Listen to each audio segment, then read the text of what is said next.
Today is Monday, November 24, 2014, the 328th day of the year. There are 37 days remaining until the end of 2014. On this day in 1944, the first strategic raids to carpet bomb the Japanese capital launched from bases in the Mariana Islands in the Northwest Pacific, carried out by 88 American aircraft, using anti-personnel fragmentation weaponry and incendiary ordnance, including napalm and phosphorus bombs. Of course, the first American air offensive targeting Japanese industrial centers in Tokyo, Yokohama, Yokosuka, Nagoya, Kobe, is the Doolittle Raid of April 18, 1942, 4 months after Pearl Harbor, led by U.S. Army Air Forces Lieutenant Colonel James Jimmy Doolittle, played by Spencer Tracy, MGM, 1944. Later in life, such an asset to the Los Angeles Civic Light Opera, in command of 16 B-25 Mitchell bombers, each with a 5-man crew launched from U.S. Navy aircraft carrier USS Hornet, deep within the Western Pacific, proving Japanese home islands vulnerable to U.S. air power. The Doolittle Raid does little material damage to the Japanese, and all 16 of the B-25s are lost, running out of fuel and crash landing along the eastern China coast, and one in the Soviet Union, where the crew is held as prisoners of war for more than a year. Doolittle thinks he's going to be court-martialed for losing the aircraft. Instead, he's a hero, awarded the Medal of Honor, promoted 2 steps to Brigadier General. In 1985, at a White House ceremony where Doolittle is honored after Congress appoints him full Air Force General, President Ronald Reagan and Arizona Senator Barry Goldwater pin a 4th star to Doolittle's shoulder boards. The president reminisces about his days serving under Doolittle during the 1942 raid on Tokyo. Out of earshot of assembled onlookers, Doolittle whispers, "Sir, Mr. President, all due respect, that was not you. That was Robert Mitchum." On this day in 1950, the storm of the century takes shape on this day before paralyzing the northeastern United States and the Appalachians the next day. 353 people die as a result of the storm. The Great Appalachian Storm of November 1950 does not dissipate until almost a week later on November 30, packing hurricane-force winds peaking at 110 miles per hour at Concord, New Hampshire, 160 miles per hour at Mount Washington. The cyclonic episode forms in the morning of this day in 1950 over southeast North Carolina, approaching a cold front, reaches explosive cyclogenesis, a rapidly deepening extratropical cyclonic low-pressure area, also referred to as a meteorological bomb, bombogenesis, or in layman's terms, big-ass blizzard. Seriously, man, that's what they call it right here.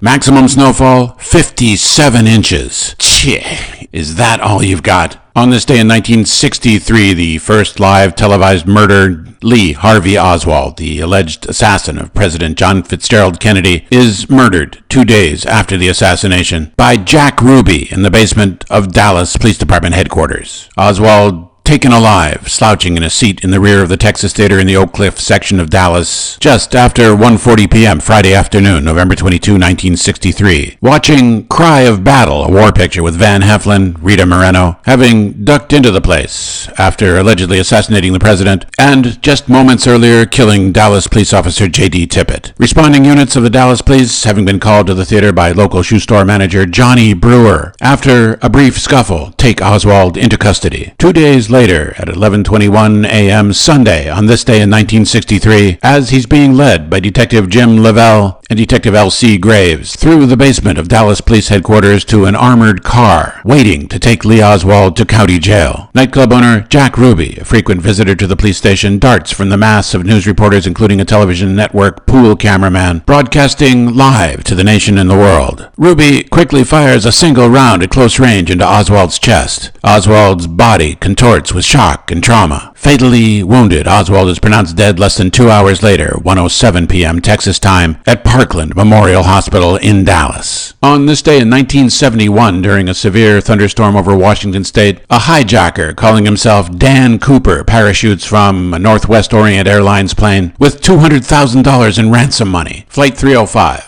Departs Portland International Airport, heading north to Seattle on time, 2:50 p.m. on this day in 1971. The aircraft, a Boeing 727-100, approximately one-third booked. By one account, 42 passengers. By another, 35 passengers. 4 crew members. On board, passenger, who identifies himself as Dan Cooper, is sipping bourbon and water at the rear of the cabin. As the aircraft attains altitude at a 45-degree angle, passenger Cooper hands a folded note to flight attendant Florence Schaffner, seated next to him in the jump seat. She mistakenly assumes the message is a MASH note. Well, she's a pretty girl. She's seen plenty of lonely businessmen on the short hop from Portland to Seattle. She slips the note into her handbag. Cooper, described as neatly dressed with a mother-of-pearl necktie pin, mannerly, urbane. He leans in closer to Schaffner and says, "Miss, you'd better read the note. I have a bomb." Cooper hijacks the flight. He wants 4 parachutes, $200K in unmarked bills, small potatoes really, and a tanker truck standing by in Seattle for refueling. This is the early 1970s, the golden age of air piracy. After refueling at SeaTac,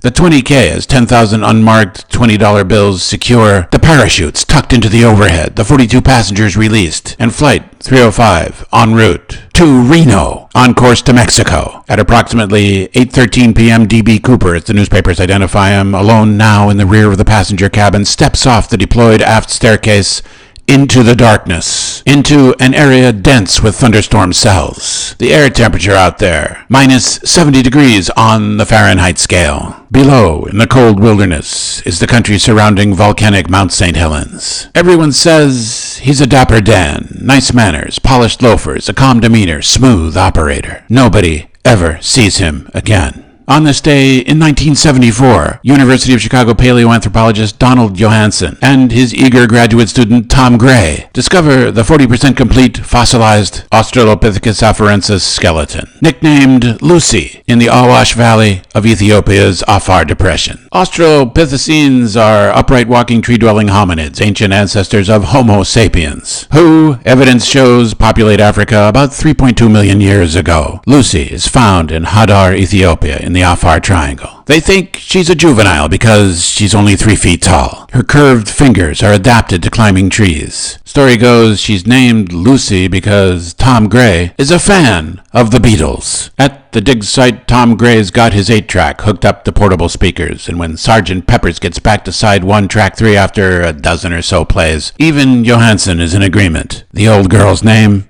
Lucy. You know, Lennon famously denies his song, Lucy in the Sky with Diamonds, has anything to do with LSD. Yeah, man, whoever would ever think anything like that? English author Aldous Huxley writes, "Each person is at each moment capable of remembering all that has ever happened and of perceiving everything that is happening everywhere in the universe." From Rutland, Vermont, this is Richard Alcott speaking.